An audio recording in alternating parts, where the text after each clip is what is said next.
Today's episode is brought to you by Riverside.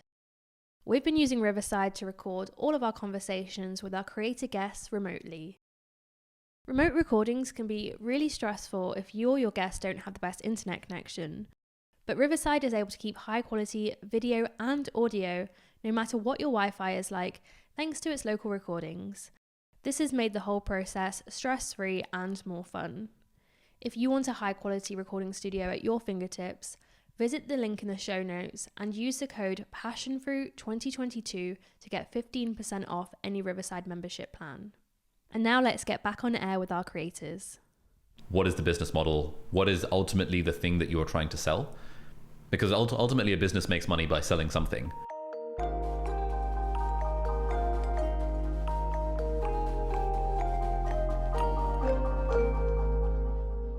There's a good chance that you've heard of Ali Abdaal. He has over 3 million followers on YouTube, a growing team, and his business makes over $350,000 a month. Ali has really established himself not only as a creator, but an entrepreneur. And in today's episode of Creators on Air, I was lucky enough to join Ali at his studio in London to talk about how he's managed to move his business forward. You started YouTube in 2017, and now your business brings in like over 4 million a year, which is crazy. At what point did you realize this is more than a hobby or a side hustle? This is a legit business now. I still don't think of it as a legit business. Really? Because it still just feels like I'm screwing around making silly internet videos, and I just happen to do it around people who I like. Yeah. But I think when I turned on monetization about 83 videos in, which is similar to how many videos you've got now. Yeah, it is. So I think at the time I was on about 2k subs, 3k subs ish, something like that. So about half of what your current sub count is. A third. A third, nice. And then I started bringing in like £5 a day. Yeah. And I was like, my God, I can get lunch every day for free because now I'm making money off of YouTube. And then when I started work as a doctor a few months later, at that point the channel was bringing in maybe $1,500 a month. And I was like, damn, that's like half my doctor salary that I'm making on the internet, making a video a week. This is pretty sick. And I was kind of reversing it, like, hang on, that's like for 5 extra shifts working as a doctor on locum rates and stuff. Oh, hello, that's pretty good. And then within a few months of that, it sort of matched my salary as a doctor. And I remember I was working in A&E, and anytime, some of the consultants would like clock at some point. They'd be like, oh, I think I've heard about you. You're the YouTuber. And the ones who were more confident would be like, so how much money are you making off of YouTube? And I'd be like, oh yeah, I mean, it's basically the same as my F1 salary, my junior doctor salary. And they'd be like, wait, what? Like, you're actually making real money on the internet? And it was really kind of one foot in front of the other. And when it came to making the decision to take a break from medicine, I was going to do that anyway 2 years later. It just so happened that the channel was pretty successful at that point. And now it's just a case of figuring out, I don't suspect the sun is going to continue to shine on this particular career. I suspect, like most creators, there's like a bit of a peak and then there's a slow decline over time. And I'm just like, let's enjoy the ride while it's happening and not be too attached to the fame or to the money, because fame comes and goes, money comes and goes. But as long as we're enjoying the journey, that's all good. Agreed.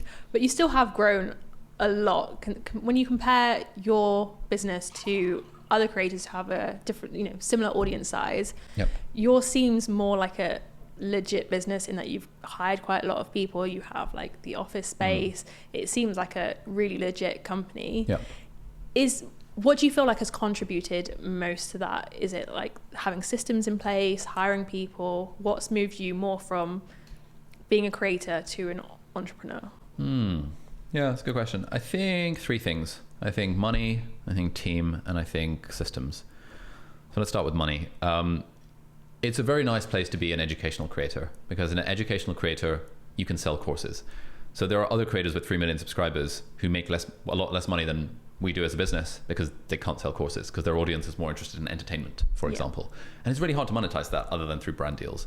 So automatically we have an advantage in the sense of being an educational creator is sick because you can make courses. Getting lots and lots of money means that the business is very cash rich.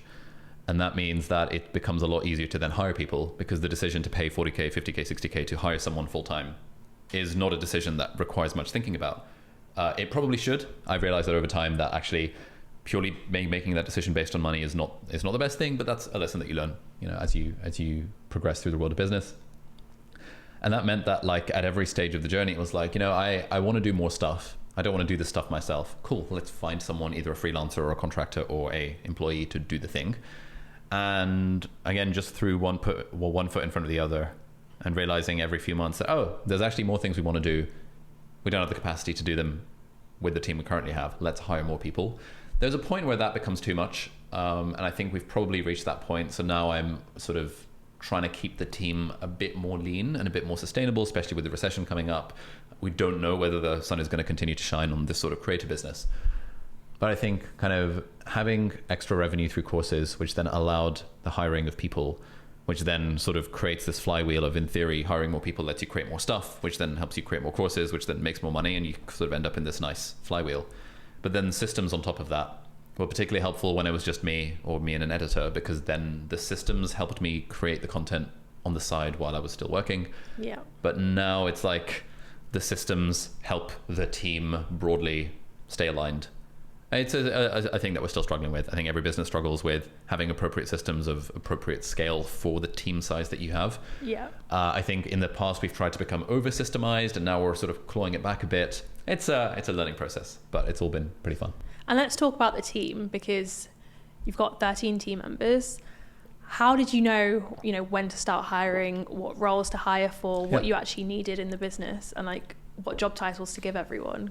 Yeah, so job titles are a bit of a myth. We don't really care about job titles. Really what we say to people is feel free to pick whatever title you want. That it looks best on your LinkedIn profile or your CV. So job titles can be just thrown out the window. The way that, essentially it was 2 years into my YouTube career. It was like mid 2019.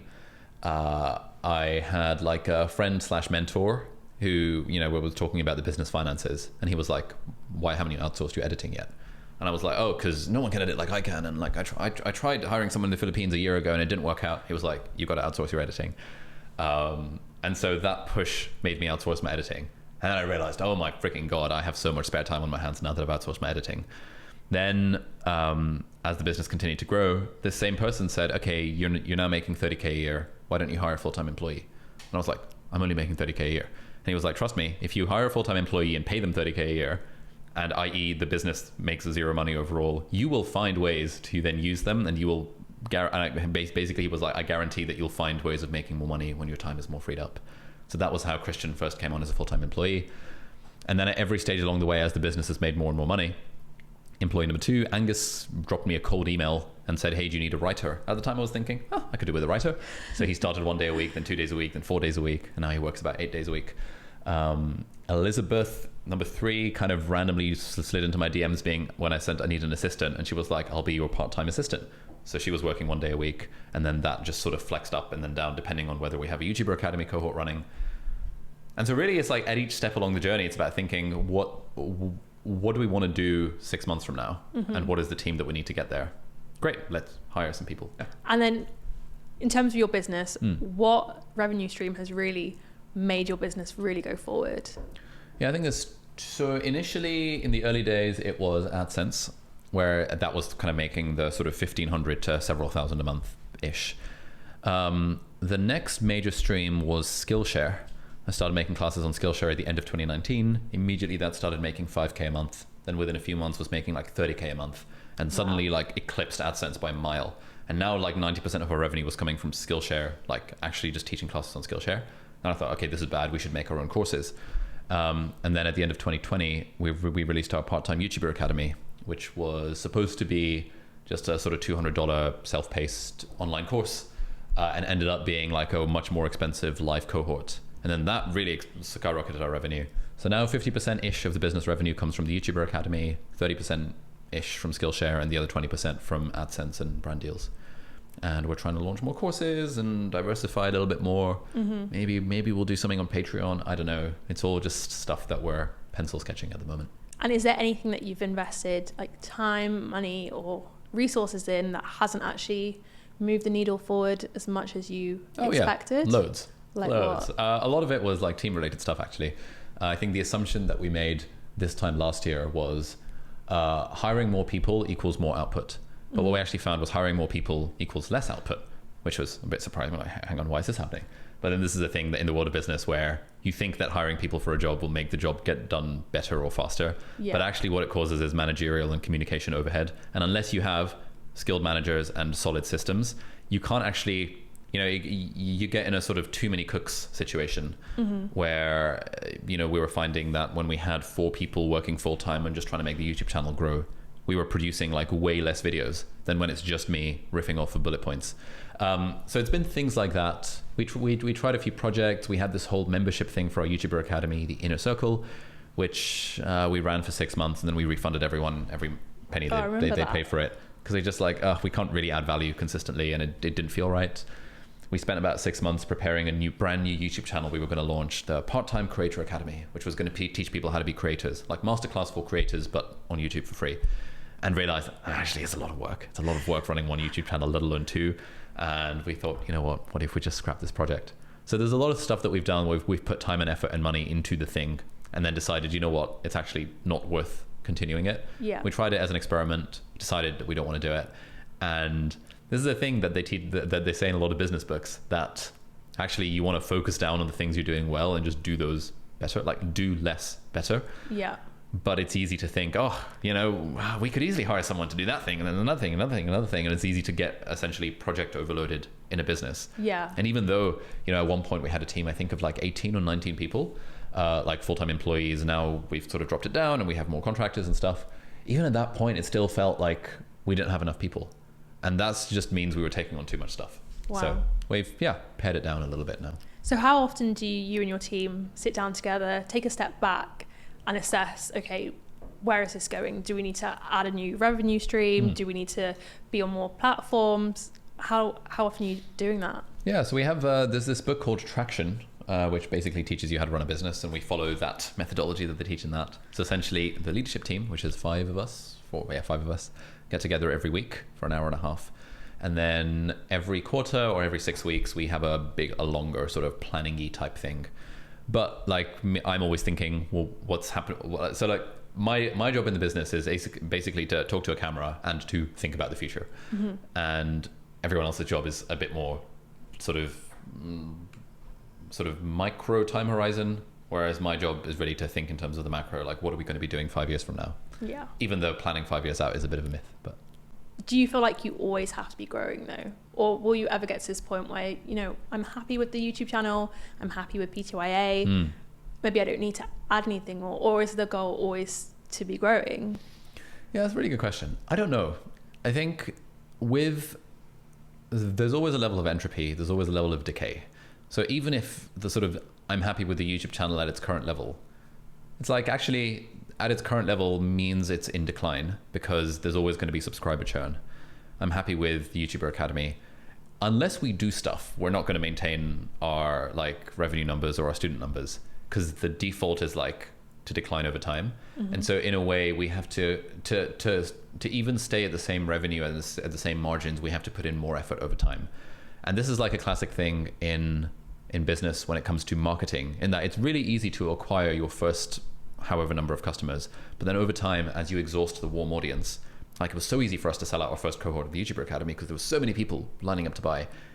But each cohort, it gets harder and harder, and it feels like we have to do more and more because just that warm audience is gone, and now we have to reach out to colder audiences, which means it costs more money to reach those audiences. And so what all businesses find is that their cost of acquiring a customer goes up over time. Their fixed costs go up over time because they get an office and they hire a team. And they find that, oh shit, our revenue is kind of declining because it's a lot harder to find a customer than it was in the past.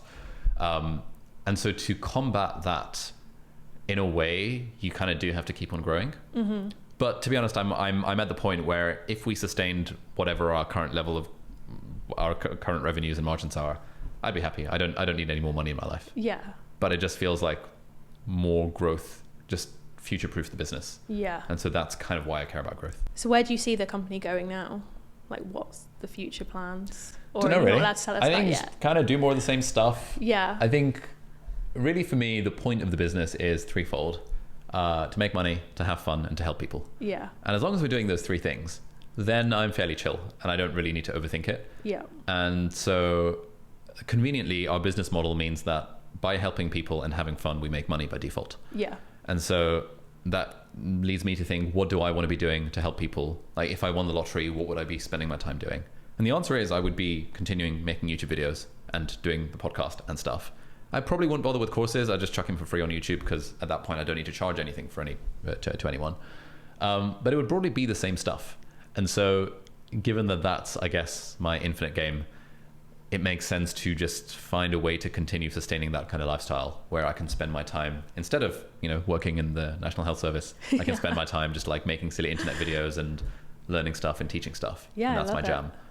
So I guess the way I think of it is that the point of the business is to facilitate me being able to do that, and also leverage my own, I guess, output.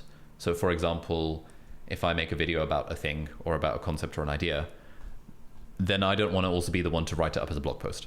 So I can hire a writer to write it up as a blog post. So it's things like that. It's like the content is stemming from me, but it's being chopped up Gary Vee style by other people for different platforms, because then it just reaches more people and helps more people. And that's kind of nice. Yeah, I've spoken to Joe already about that actually for another episode. Nice. But do you think that's important for all creators to do? So as well as increasing their revenue streams, also increase the platforms that they're on?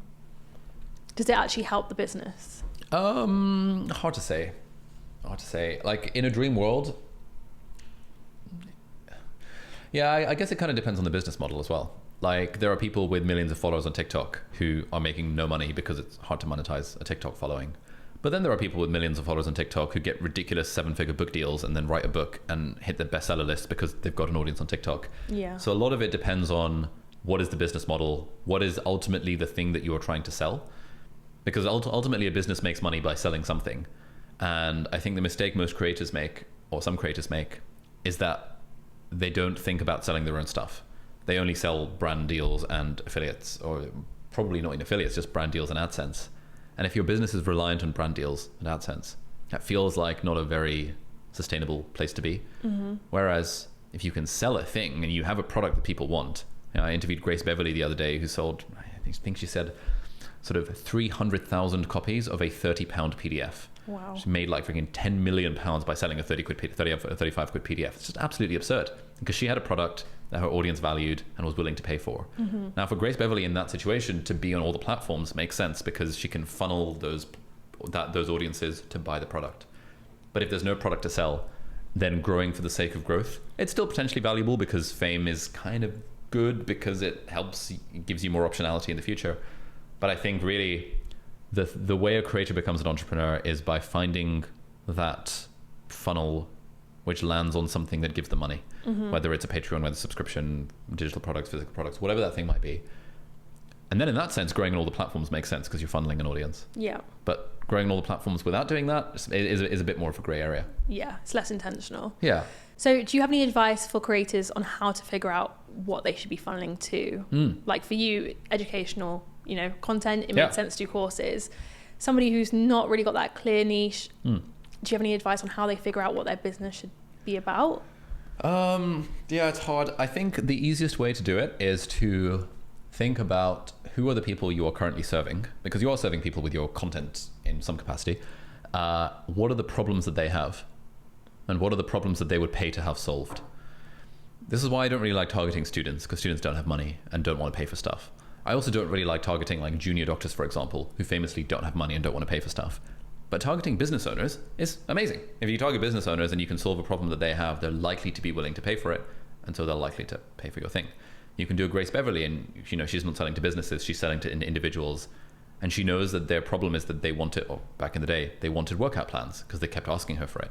And so she made a PDF, sold it for a $5 initially, and people bought it. It's like, essentially money is an exchange of value, and you make money by solving a problem that someone has that they're willing to pay money to have solved. And I think most creators don't actually speak to their audience, or like people are like, I don't really know my audience. It's like, 17 to 86, like from all these different countries. We recently hired this agency to literally do a sort of 20-minute survey for like 2,000 of our audience members and hop on calls with like 50 of them to get some insights as to who are the people who are watching our stuff, what do they want, and what are the problems that we can then solve for them, A, with our free content, but B, with our paid stuff. And I think really it's just about getting into the mind of your customer, which involves speaking to them. And the nice thing about being a creator is that if you have any kind of following, if you were, for example, to post on your Instagram story or Twitter, being like, hey, would love to hop on a Zoom call with 20 of people who watch my videos just to ask you a bit more about yourself, you'd find loads of stuff, loads of problems that people have, which would give you loads of content ideas and also give you ideas for products that you could potentially make. That's actually a good idea. I think I might do that. Yeah, that's what we do for our courses. We hop on Zoom calls with people and be like, what are all your problems? We write them all down. We're like, right, let's make sure every lesson solves one of these problems. That's great. Thank you so much, Ali. This was amazing. I really appreciate you coming on. Nice. Thanks for coming by. Of course. Ali has really paved the way for creators by showing us what's possible. If you want to learn more from Ali about how you can scale up your creative side hustle, check out his creatorpreneur course. This is the last episode of Season 1 of Creators on Air. I just want to take a moment to thank all of the amazing creators that have joined me on air, and thank you to you guys for listening in. If there's any creators that you want to see on air in the next season, please make sure you let me know. Check us out at Get Passionfroot on Twitter, Instagram, LinkedIn, or subscribe to our weekly newsletter, Filtered Fridays. Stay passionate, and I'll see you in the next one.